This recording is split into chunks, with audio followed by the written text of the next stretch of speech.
Om Shri Gurubhyo Namaha. Harihi Om Sadashivasamarambham Shankaracharya Madhyamam Asmadacharya Paryantam Vande Guru Paramparam Shrutismriti Purananam Alayam Karunalayam Namami Bhagavatpadam Shankaram Lokashankaram Shankaram Shankaracharyam Keshavam Badarayanam Sutrabhashya Krito Vande Bhagavanto Punah Punah ईश्वरो गुरुरात्मेति मूर्तिभेदविभागिने व्योमवद्व्याप्तदेहाय दक्षिणामूर्तये नमः। इन्दुकारस्वन्धकारो वैरुकारस्तन्निवर्तकः अन्धकारनिरोधित्वात् गुरुरित्यभिधीयते। ॐ सहना भवतु सहनौ भुनक्तु सह वीर्यङ्करवावहै तेजस्विनावधीतमस्तु मा विद्विषावहै। ॐ शान्तिः शान्तिः शान्तिः। ॐ मनोबुद्ध्यहङ्कारचित्तानि नाहं न च श्रोत्रजिह्वे न च घ्राणनेत्रे न च व्योमभूमिः न तेजो न वायुः चिदानन्दरूपः शिवोऽहं शिवोऽहम् न च प्राणसज्ञो न वै पञ्चवायुः न वा सप्तधातुर्न वा पञ्चकोशः न वाक्पाणिपादौ न चोपस्थपायुः चिदानन्दरूपः शिवोऽहं शिवोऽहम्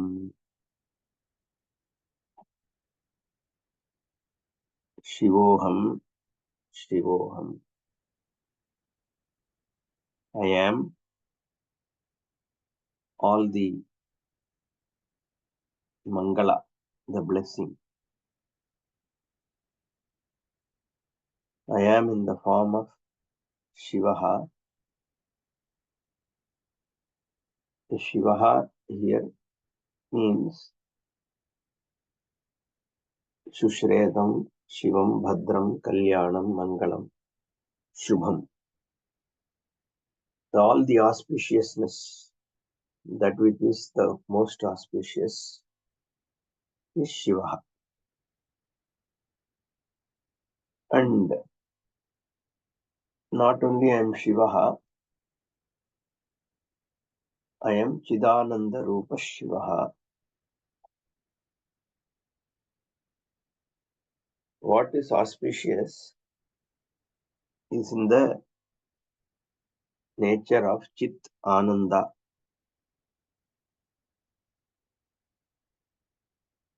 The unhindered happiness. This happiness is not an experiential happiness, but it is my own Swarupa, which is Ananda, the bliss.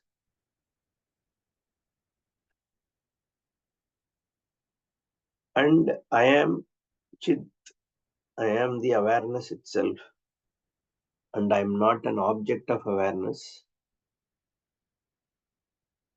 I am not an experience of happiness, but I am the subject who is in the form of awareness, and hence I lend existence to all that is here. Therefore, I am the auspicious Shivaha, Aham Shivaha.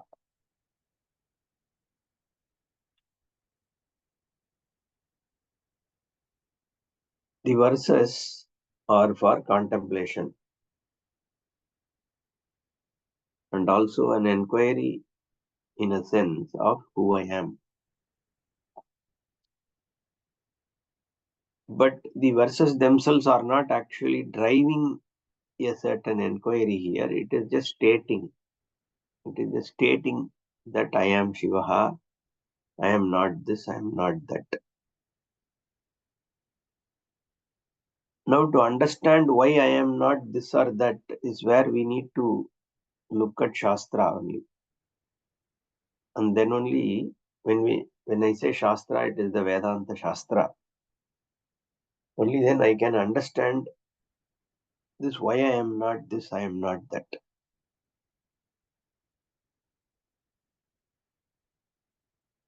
So why have we even got to say, I am not this, I am not that, but I am Shiva? See, suppose I need to say, this is a cloth. I just say this is a cloth. I don't have to say, this is not rocket, this is not fan, this is not mountain, this is not sun rays, but this is cloth. Do I have to say that? I have to say that only when somebody is taking this to be something else. Suppose there is a guy who thinks that this is not a cloth because it is little shiny, therefore this may be some rexin. Then I have to say this is not rexin, but this is cloth.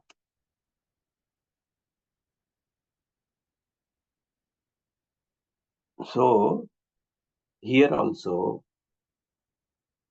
because there are various elements on which this notion of I is located. Nacha prana sajnaha. When I ask you who are you, you identify yourself with a body, with a name, with a certain energetic individuality that you are. So when you say prana sajnaha, prana means the whole, the personality, the energy, which means the all the circulation, perspiration, all those things, breathing also anyway. So the life force that is you is where you take you who you are. But is it really who you are is the question. Why? Because when I say I, when you say I, this I has to be somewhere. If there is a distinct, see, this is what is called Viveka Jnanam. What is a Viveka Jnanam? Let's first understand before coming to this prana. Viveka Jnanam means distinguishing and understanding things. For example, we say cloud computing. Okay. When we say cloud computing, somebody who is not very knowledgeable on the term cloud. Okay. So people use things like, oh, the whole thing is in the cloud. The data is in the cloud. Okay. Now, a person who is not very recently, even like Kamala Harris also made this statement, which became viral. Right? She thinks it is there up in the cloud. Okay. So because people think like that, the moment they hear the term cloud, the first time you heard data is in the cloud. Because cloud is a word that we are familiar with, we think it is something up there in some satellite. Then you understand cloud means it's just somewhere there in some data center. Right? People who understand software can realize this. The data is sitting on some machine, some server, somewhere that you don't need to be worried about. That is what is cloud. Now, once you have understood that this is what cloud means, in any which way cloud computing is used, you have a discriminated, distinguished knowledge that this is what it means. That is called Viveka, Viveka Jnana. After that, that cloud word in the context doesn't confuse you. So once you have understood, then it becomes all the time available to you. The typical example which is given is also a crystal. Crystal appears, red because a red flower is sitting next to it. You think it's a red crystal. Now the red flower is moved away and then you bring, say, a blue lily near it. It appears blue. You think it's a blue crystal.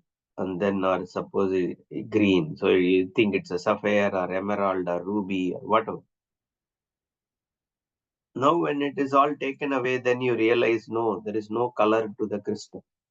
It's not a ruby or diamond, any of those, but it's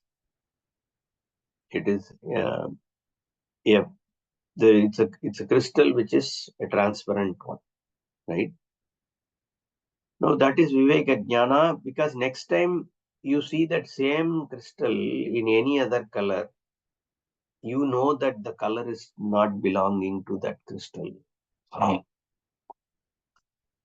That is Viveka Jnana. So this Viveka Jnana is very important so that you can understand things as they are really. Because whatever you see is not necessarily what is. You see sun rising in the east, but actually it is not rising. Then you have Viveka Jnana. You understand it is actually not rising. Even when you see it rising, you know it is not rising. It is just there. Why you see it as rising, you understand. Similarly, stars are so small. It is visually appearing to be small, but it is much bigger than even your planet of Earth. So there are a lot of things like that. So what is perceptually appearing to you is factually different. So once you have a Viveka Jnana, even when the perception is in the same colored way, your mind recognizes the reality of it. This is called Viveka Jnana. And this Viveka Jnana goes all the way to who you are. There also it is fully colored. Your understanding of who you are is as colored as the crystal and rose, crystal and red, crystal and blue. Similarly, your understanding of who you are is colored by all these things. Mano, buddhi, ahankara, prana. You take yourself to be energy. I am active today.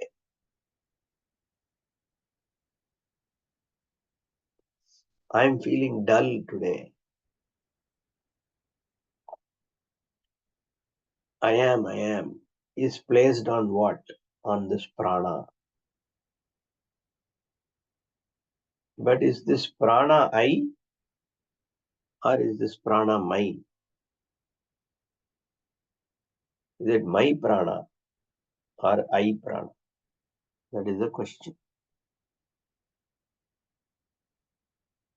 So prana, the same thing like we saw in the earlier sessions. You have to see whether it is in this cognition or is it in the I cognition. The I cognition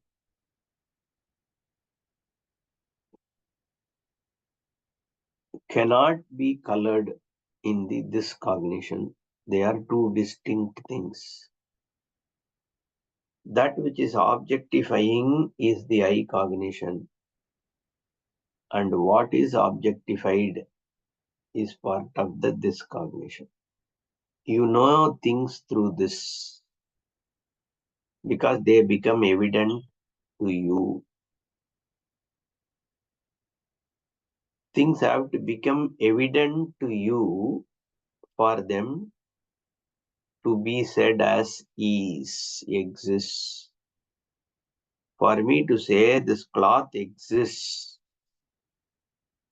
the cloth has to become evident to me. Any existence is an existence only when it has become evident to an awareness. Without things getting evident to an awareness, the existence of things are not established. So the satta pradhanam, the isness or existence to things, is provided for by my Swarupa only. And that which is getting evident to me is in this cognition space. And I, as the self-evident, is never a this cognition, an object of this cognition. It is never an object of this cognition. With this as the frame, think of prana. Is prana part of this cognition or I cognition? It is very evident that I am aware that I am feeling dull today. I am not energetic today. Or I am active now. My system is working fine. My digestion is going fine. So the prana energy is part of this cognition which becomes evident to me. Therefore, it is not I, naham. It is this. The Panchavayu, which is outside of my body. The Vyashti and Samashti are always to be seen together. I am not in isolation. I am part of the whole. I'm always part of a whole. This body is made up of 5 elements.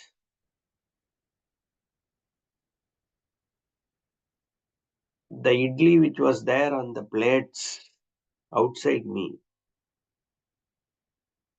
the dosas which were outside on plates, all those got converted into this body.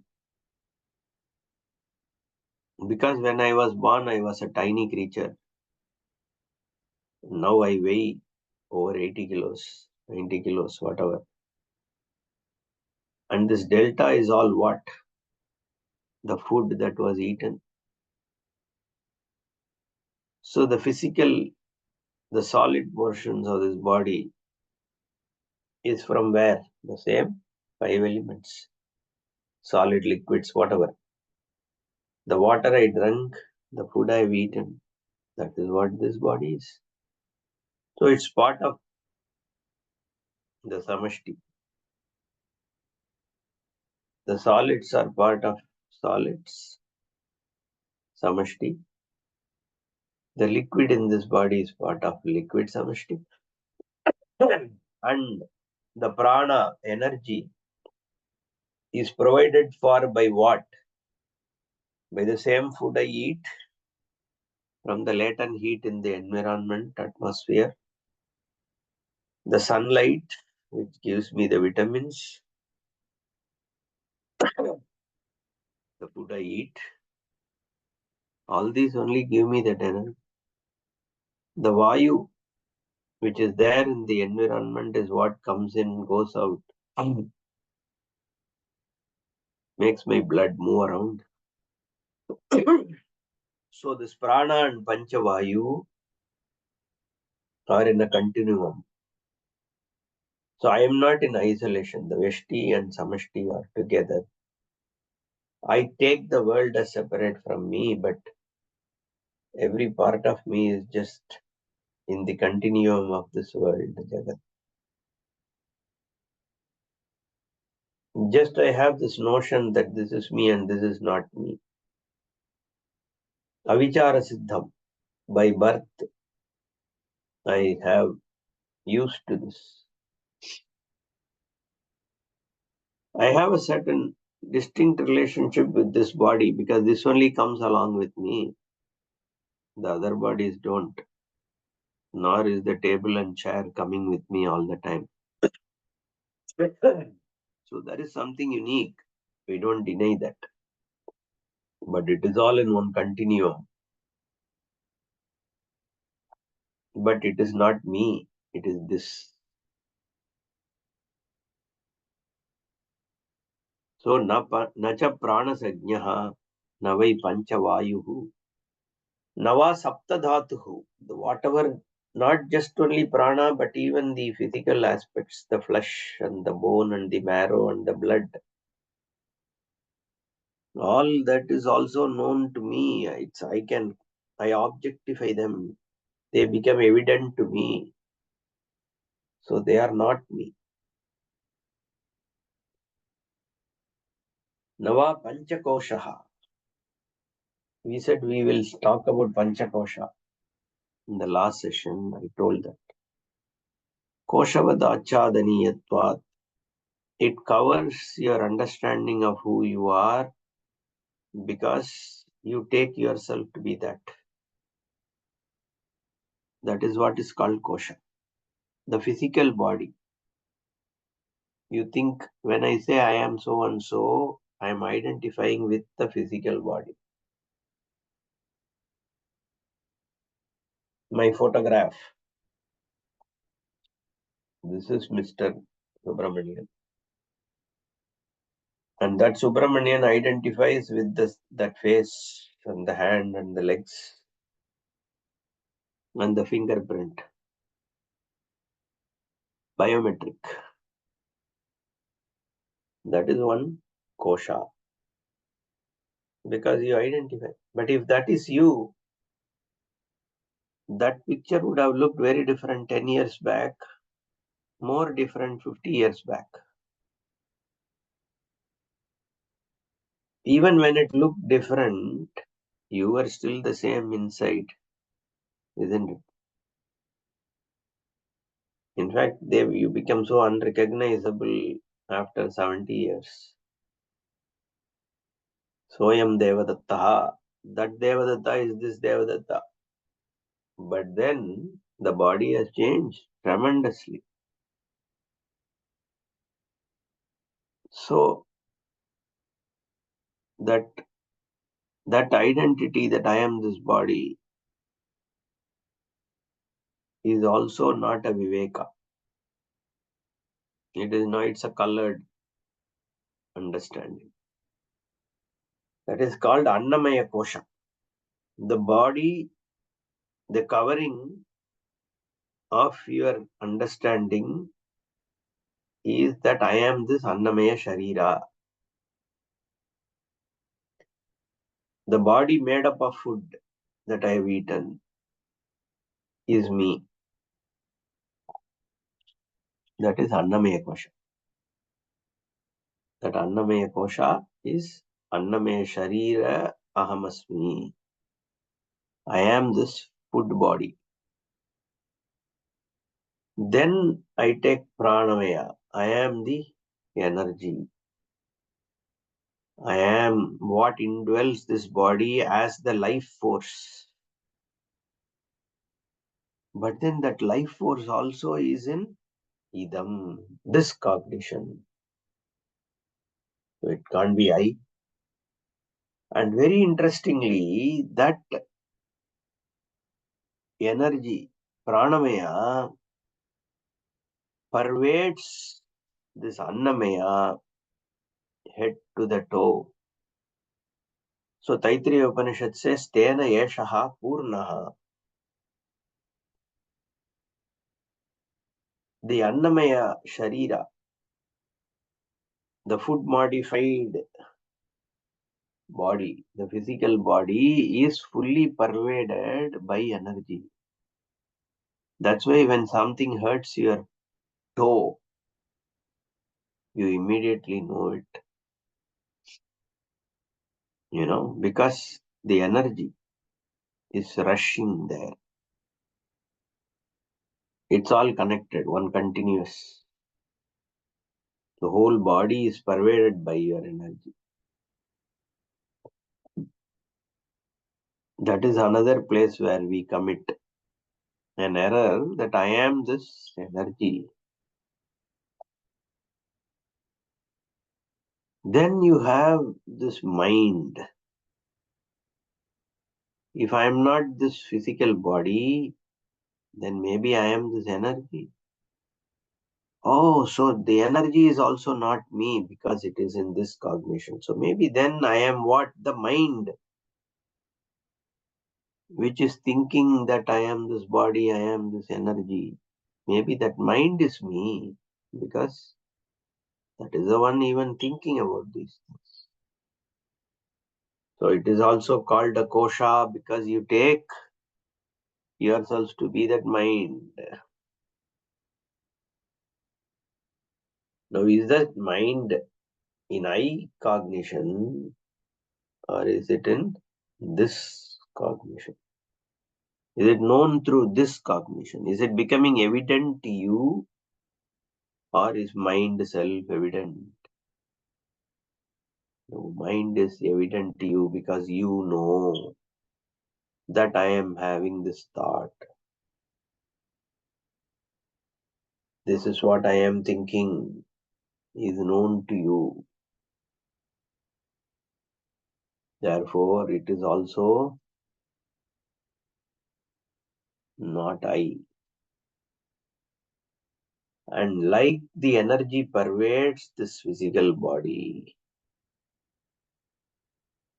the mind pervades the energy because through the karana, like I said, when the toe is hurt, I know the same moment. When a hair is plucked from my head, I can feel the pain the same moment. So from the head to the toe, the mind is pervading. Tenaisha purnaha. So the mind pervades energy and energy pervades the Annamaya Sharira. So this is the third question. Then you have Vijnanamaya kosha, the actor, the karta, the doer.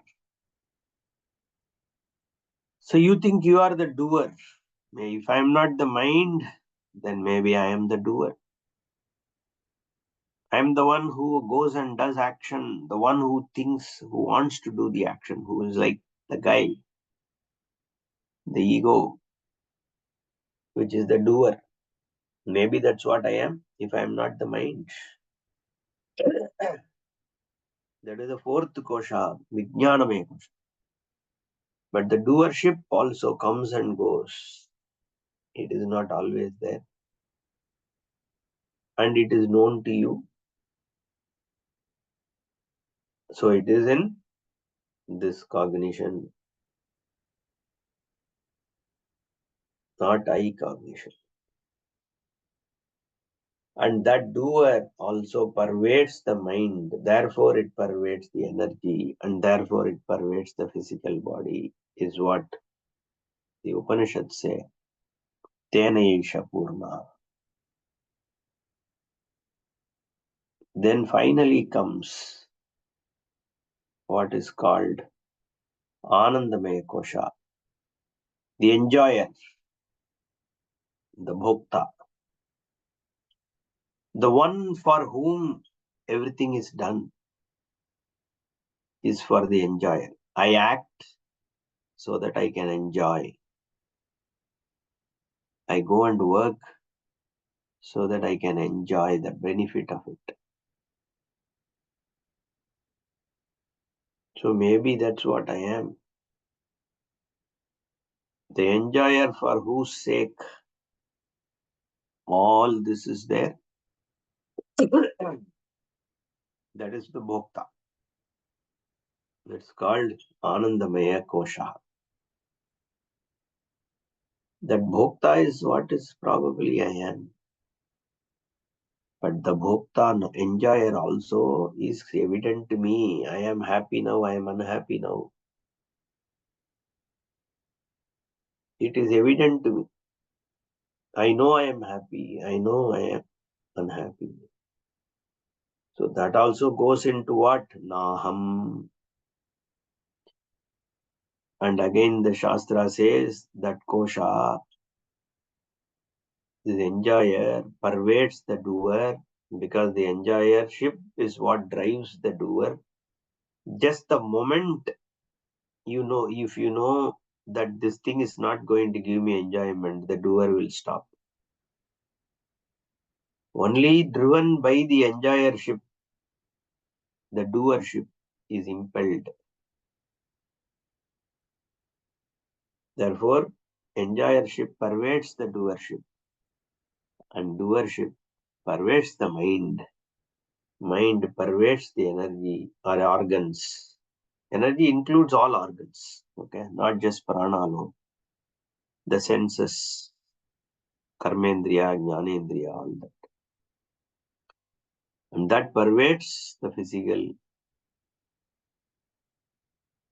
That is Panchakosha. And then finally the Shastra says, this enjoyership is rooted on your Swarupa.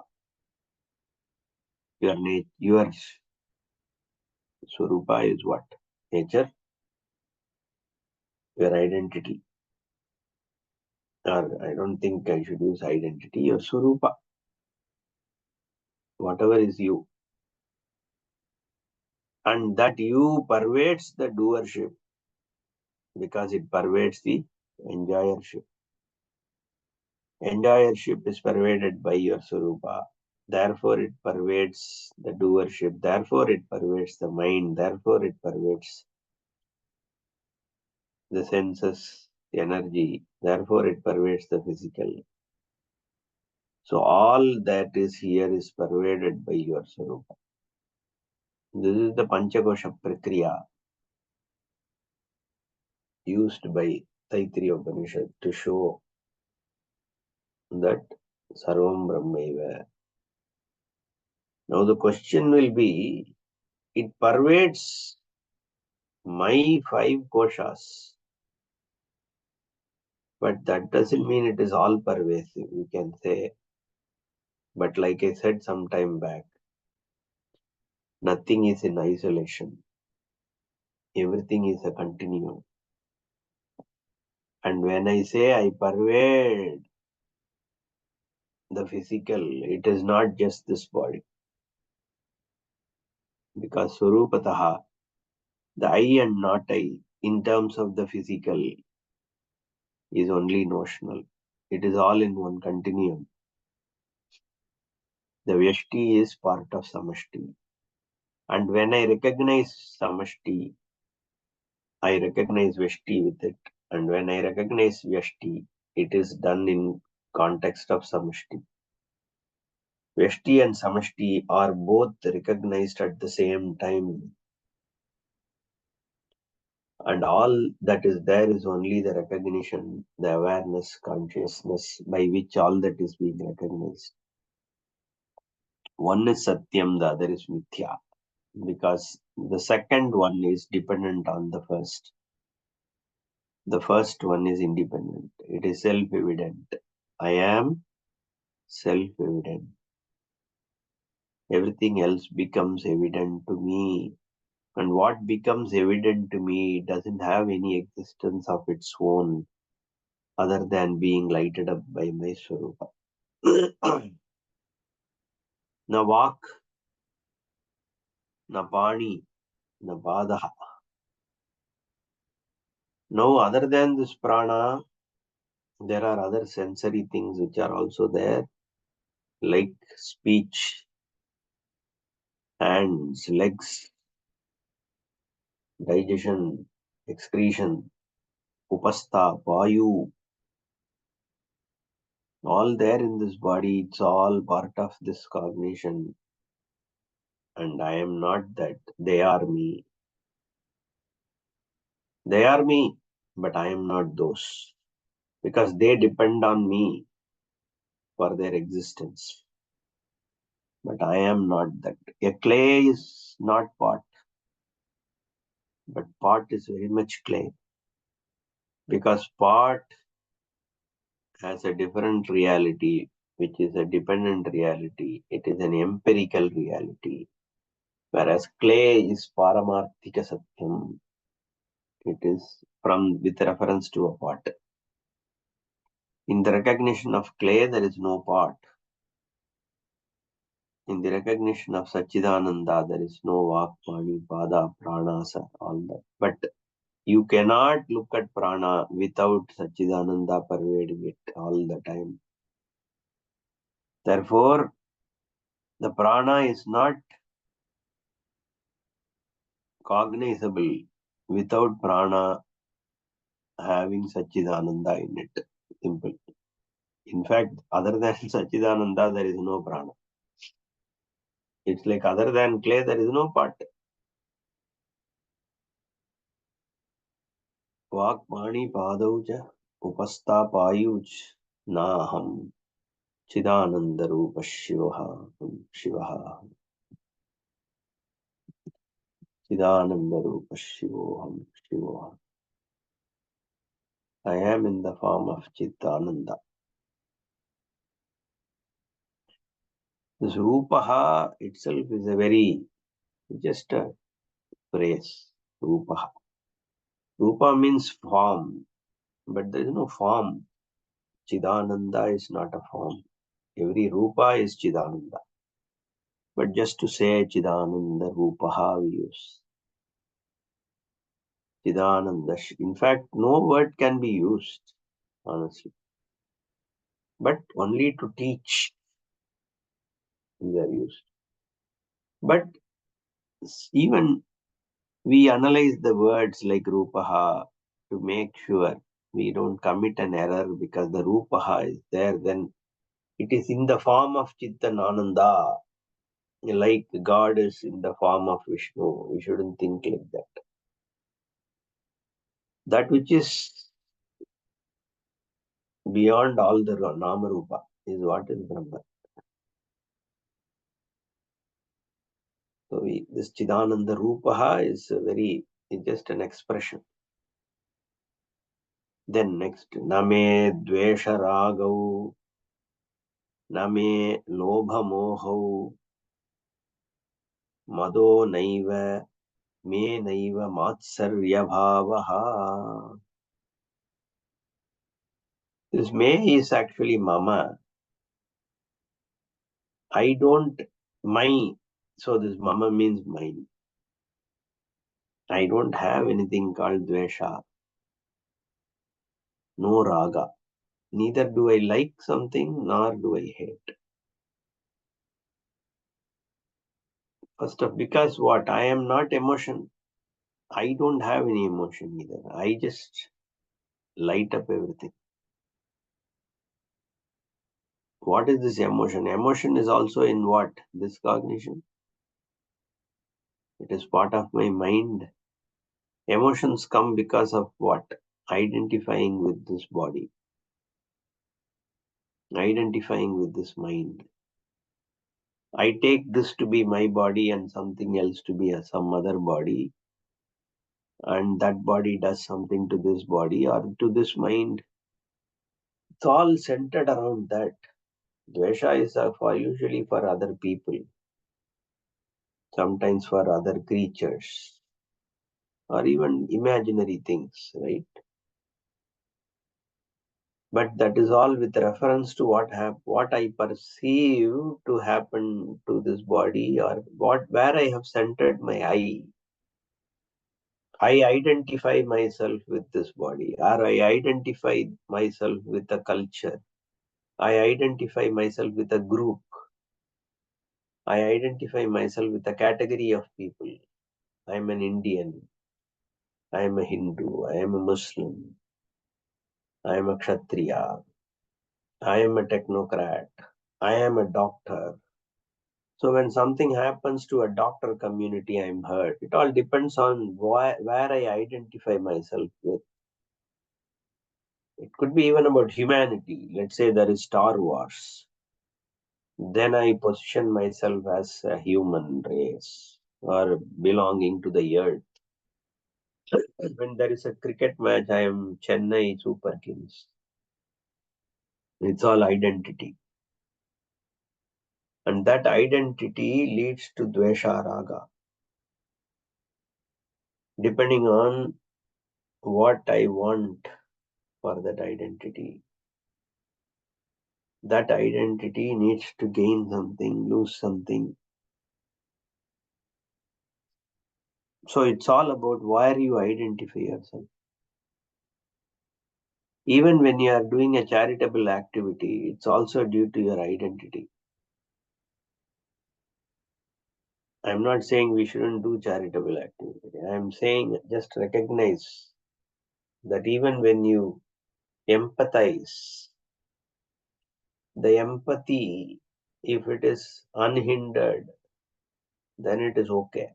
But empathy also often is colored by my identity.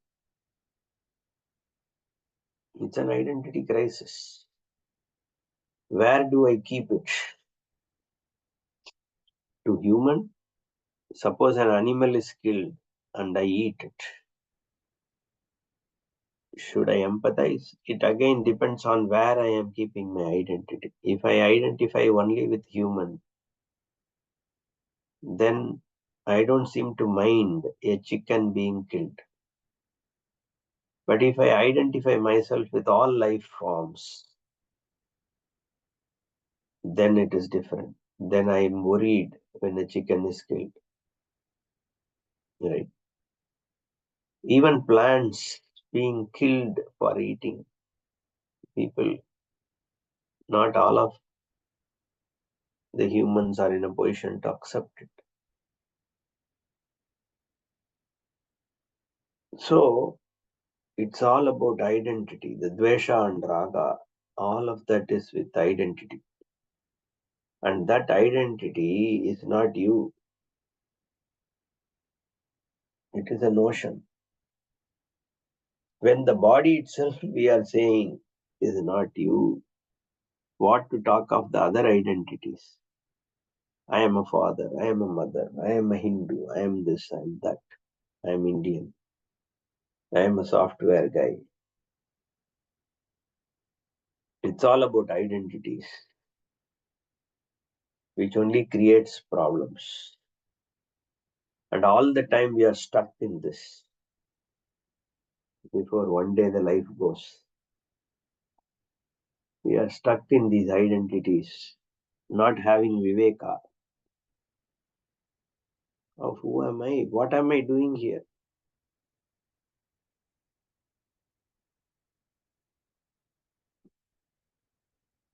Why am I here? What's going on around me? What is going on with me? This is what we need to look at, right? Viveka. I mean, we just go around some money, some identity, some think of accomplishments. We think we accomplished this, accomplished that. And you turn around at the age of 65, there's nothing called accomplishment. What was once seen as an accomplishment by you means nothing today. The world has changed. Getting a job itself was an achievement in those days. Now, like, people don't know what to do with the money they have on hand. It's changed. In 70s and 80s and 90s, what used to be an aspiration don't mean anything today. The movies of 70s and 80s, we are not able to relate to them because things have changed. And we were so serious about things at that time, whoever was there, because that was the world. Getting a job was a big thing.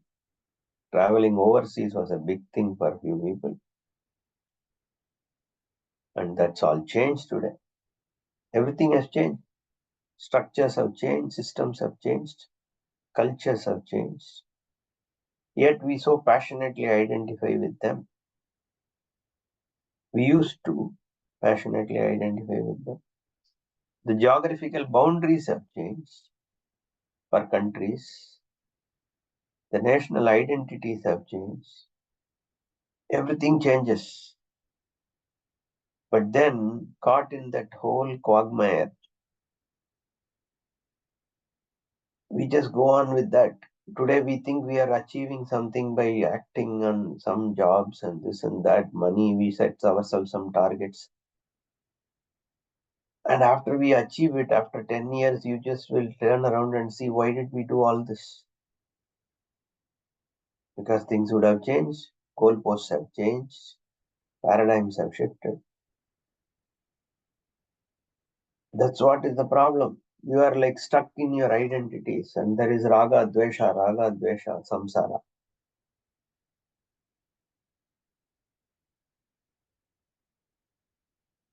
So that is why Viveka is very important, because these things will keep changing. That's the nature of the world. That is why we often use this term Maya, because it's just not, determinable. It's beyond you. Who thought there will be something called COVID? Change the world. We don't know what will happen anytime, about anything. The floor under you can shake next moment, right? The earthquake. There's so much of uncertainty, but still we identify ourselves with things and drive the whole life towards it and try to make meaning out of it. And by the time we come out of it, it's already late. That's why it's important to do the Viveka. That's where the Shastras ask you to just step behind, step back, have a look.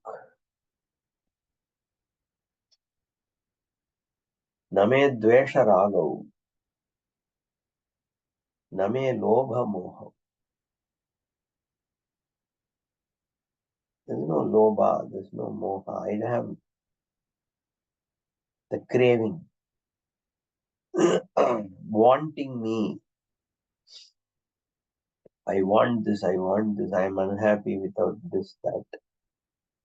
I'm so limited.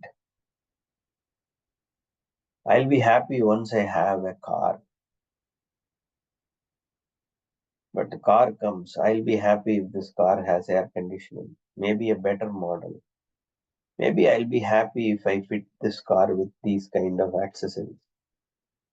Just the search keeps going. But again, all that is not me even now.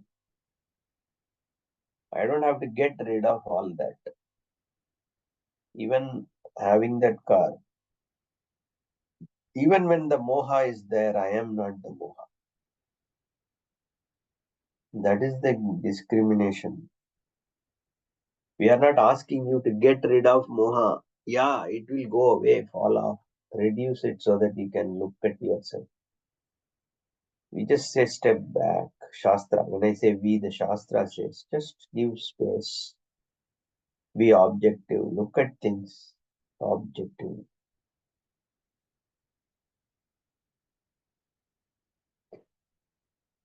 We can't sermonize. Don't have dvesha. It doesn't work because dvesha doesn't take your permission. Raga doesn't take your permission.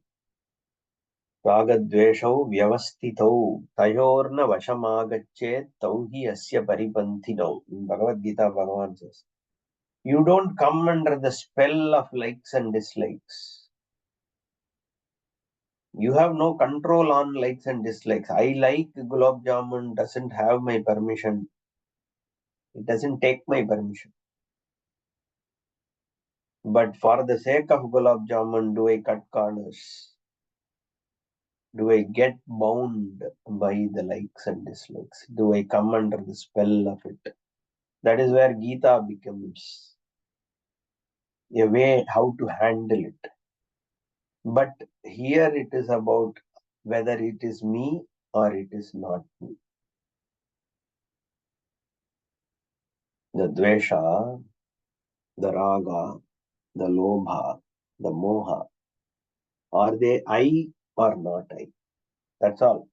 You just step behind, step back, look at it. It's not you because they are known to you. You recognize. Mado naiva me naiva matsarya bhava. Matsarya is another problem. I can be unhappy because I am not getting something. Fine.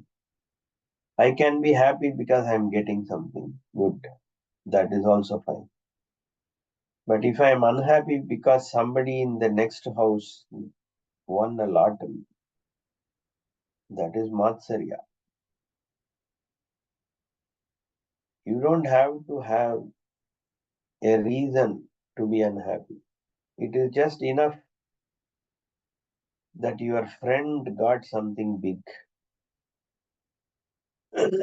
He achieved something. That makes you unhappy, uncomfortable. That is Matsara, Matsarya Bhava. All these is all qualities people have, even I may have, but that is not me. Mado naiva me naiva Matsarya Bhavaha na dharmaha na chartaha na kamaha na moksha. This is called Purushartha, Chaturveda Purushartha, Dharmartha Kama Moksha. The human pursuits is typically classified into four. Pursuit of security is called Artha. I think money gives me security, so I go after money. I think wealth gives me security. I think a house gives me security. I think a qualification gives me security. So I pursue. So I pursue a sense of security. That is one kind of pursuit. It can be in the form of qualification, money, land, property, relationships. Then another is sense of pleasure, happiness, seeking happiness. Kama, anything that makes me happy. Go to Kodaikanal and stay in a resort. Kamaha. I think I see the happy me when I am there. This is a pursuit. Go to a movie. That's also Kamaha. So pleasure, seeking pleasure. Then the third one is Dharmaha. I want to see myself to be the righteous guy. Self-image is important. So I give something for charity. And then publicize it. That I gave so much for this. Anyway, so that is Dharmaha. And also after life, if people believe in it, they pursue for going to heavens. That's also a pursuit, human pursuit. Then finally, moksha. I want to get rid of all this stuff. I'm not happy going around. Pleasure seeking, security seeking. I want to be free. That is also a pursuit. called moksha. What I am pursuing and the pursuit, none of that is me. I am free. In fact, I am already free. I am muktaha. I am Shivaha. There is no pursuit for me. I am neither pursuing nor what is being pursued. Nothing. I am. Because when you have to say I am mokshaha, muktaha, that means you have to think of another thing called baddhaha. Being bound. Was I being bound earlier? No, because that is not me at all. The one who is not bound is not me. One who is bound is not me. Shivoham, Shivoham, Chidananda Rupa Shivoham, Shivoham. Name Dvesharagau, Name Lobhamohau, Mado Naiva, Me Naiva Matsarya Bhavaha, Na Dharmaha, Na Chartaha, Na Kamaha, Na Mokshaha, Chidananda Rupa Shivaham, Shivaham. Then Na Punyam, Na Papam, Na Saukhyam, Na Dukkham, न मंत्रो न तीर्थम न वेदा न यज्ञाः अहं भोजनं नैव भोज्यं न भोक्ता चिदानन्दरूप शिवोऽहं शिवोऽहम्. This talks about things which are not tangibly known to you, objectified. Certain things which are told to you by Shastra, punyam, papam. Not everybody commits a mistake that I am punyam, I am papam. But people who are in the Vedic life, who are into a system, culture, which is driven by Punya Papa, like the Vedic society, Indian society, then this makes sense. And since this was written long back, then everybody, whoever is reading this will know what it is. So he has written. But people from other cultures may not understand Punyam Papam. Obviously, it is not sin, or even sin is difficult to translate. It's not papam. Papam is not sin. Sin is different, papam is different. And punyam is not even there in certain societies.